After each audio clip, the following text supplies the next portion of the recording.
The What to Next podcast helps you build a TBR of future favorite books. In each episode, Lori and Maine interviews authors and book influencers to recommend books they loved for you to pick up today. If you're an avid reader, always looking for your next great read, then the show. Hi, Sidney. Welcome to What to Next podcast. Hi, thanks for having me. So happy to have you here. Tell us a little bit about yourself. Yeah, so I am a screenwriter and an author. I have my first debut book. It's a romantic comedy called Best Men, and it's coming out May 2nd of this year. And I'm super excited about that because it's finally here, coming in a couple months. Mm-hmm. And you can pre-order it now. And originally from Chicago, the suburbs, and I live in New York City currently with my partner and our fuzzy Labradoodle dog. So I lived in New York for 14 years and I moved to Chicago right before the pandemic, like 2 weeks before the pandemic. Oh, so wow. I spent the pandemic in Chicago. Like I got the opposites. It was like a good transition city. So I would just tell you, I have like a fondness for both cities, but it's for like, yeah. So yeah, New York has its own energy, Yes, for sure. They're different and similar, and they're both, I have a love and sometimes love-hate relationship with both. So yeah. Yeah, I agree. I feel like for me, New York was like the one, I call it the toxic boyfriend. Like you get to the point where like you either want to stay there forever or you want to leave. And I got to the point where I was like, I overstayed my stay. And so moved to Chicago, and reasons outside of my control, I moved to Florida, which is like just another story. But Chicago became the one that got away for me.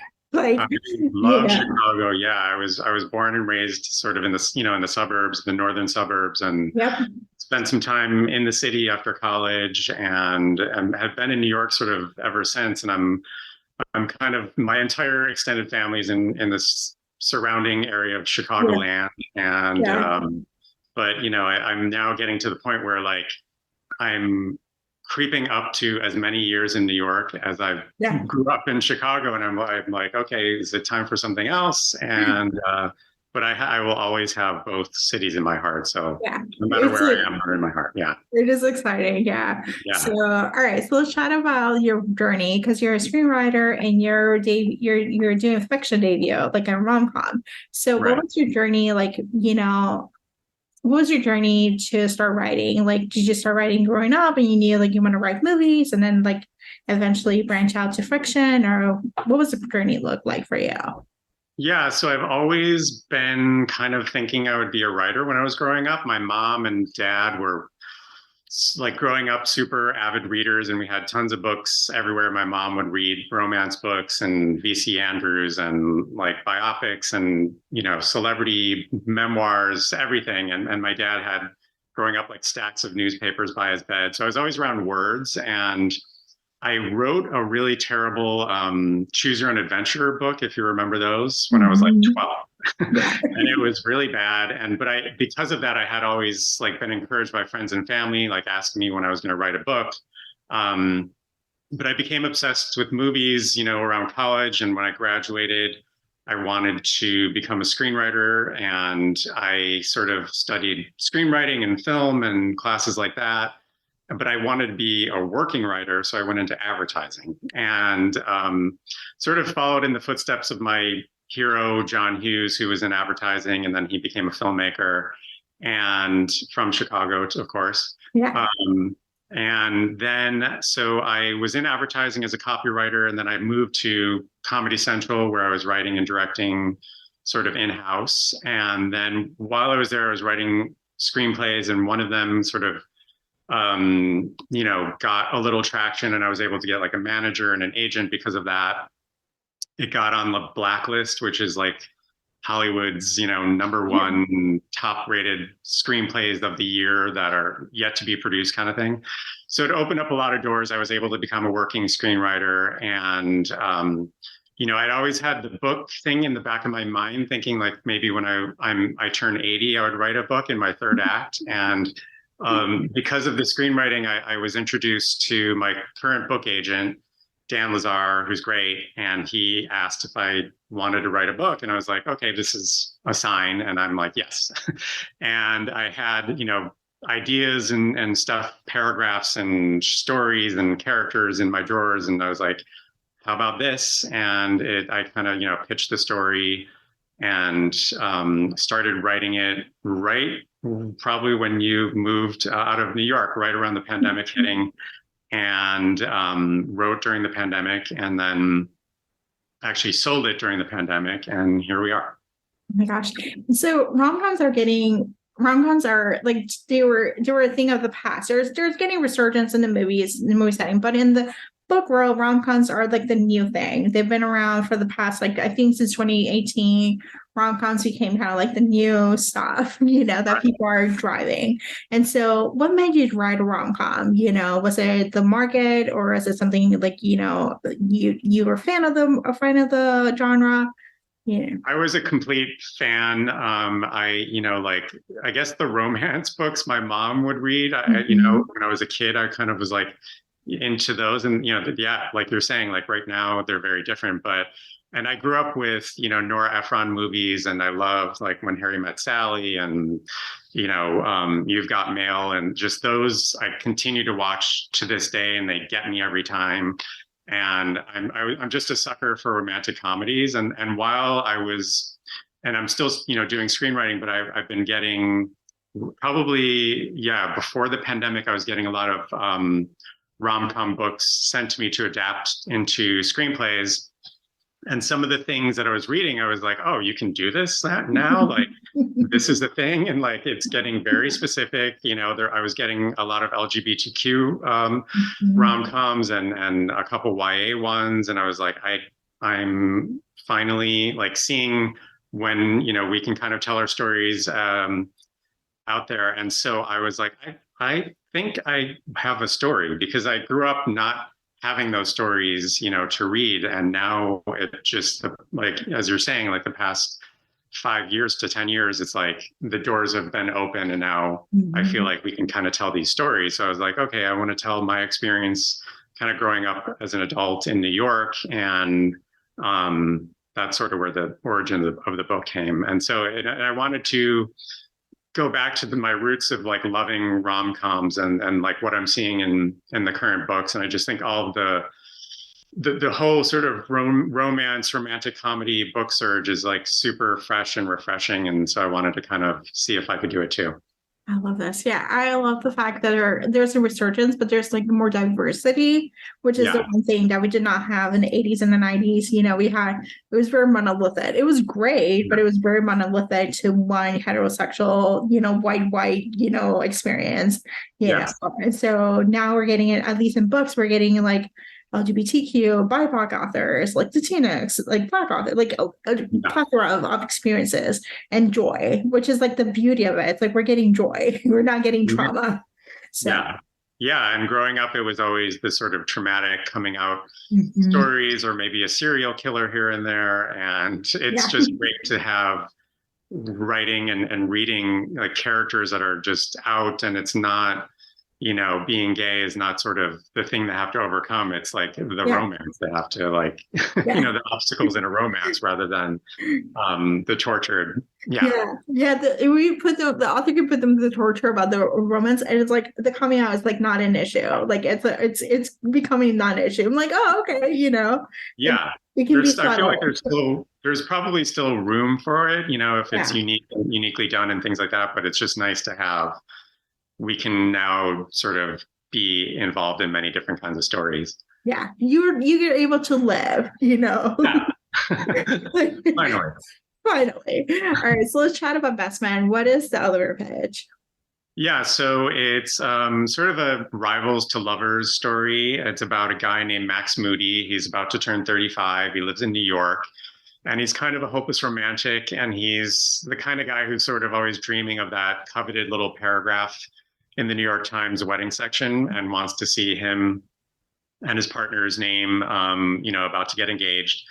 And so one day his best friend announces to him that she's getting married, and he's kind of and she wants him in the wedding party as her man of honor. So he kind of quietly spins out of control because he thought he was the one to be married first, and he was the romantic one. And then he meets the best man of the groom, who's also gay. His name is Chasen, and he's sort of super handsome, charming, and he's kind of, they're polar opposites. So Max is Midwestern, he's introverted, he does not care for Madonna.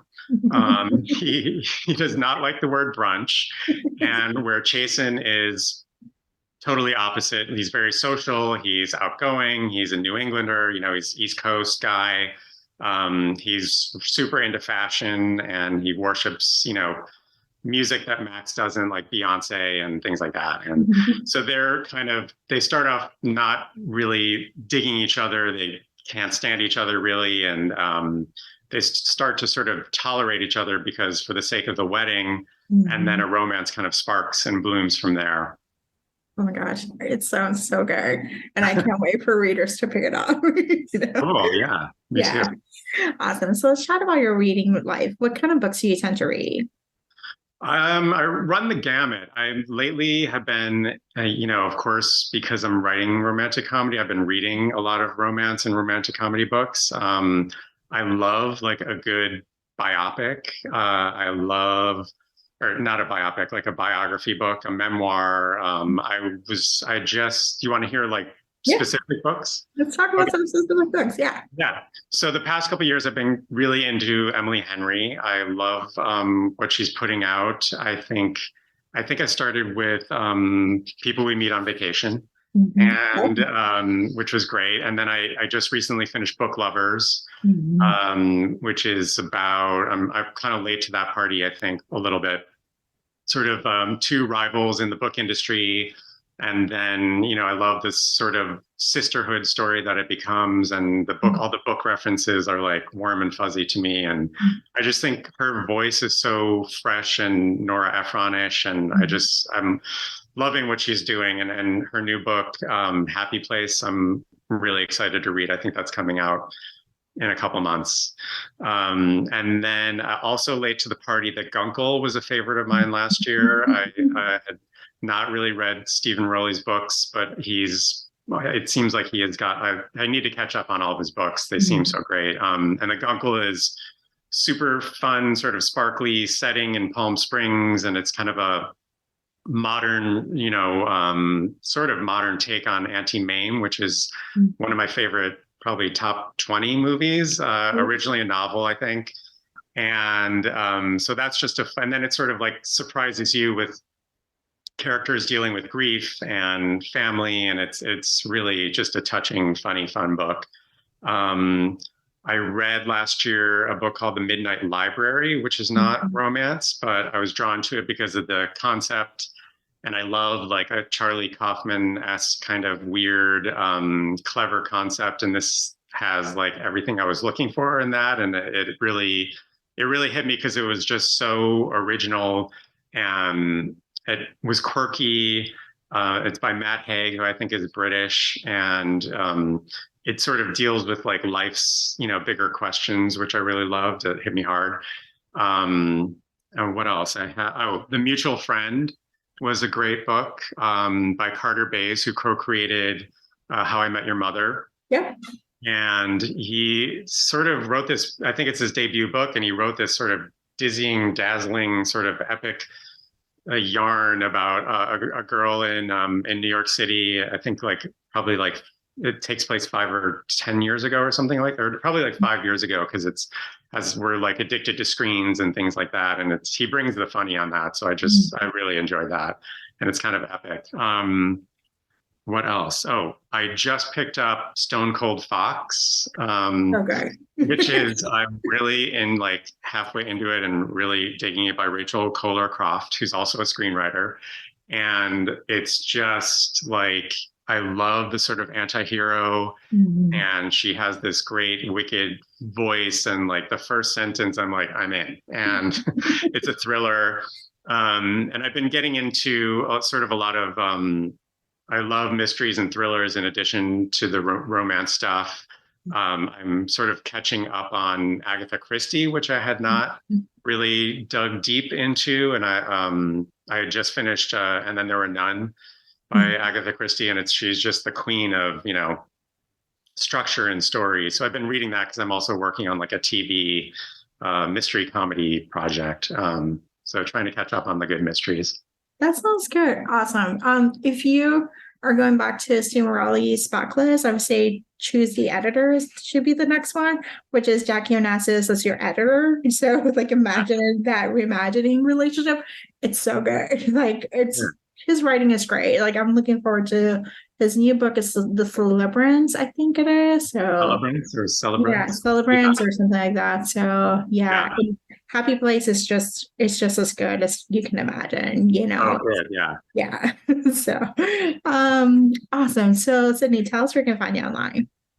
So I have a website, sidkarger.com, Karger. And then I'm on Instagram, which is just SidKNY, or you can search Sid or Sidney Karger. And then I'm on Twitter. I sort of switched from like jokes to more of like, here are my books. Yeah. And that's just at Sid Karger on Twitter. Awesome. Thank you, Sidney, for being on the show.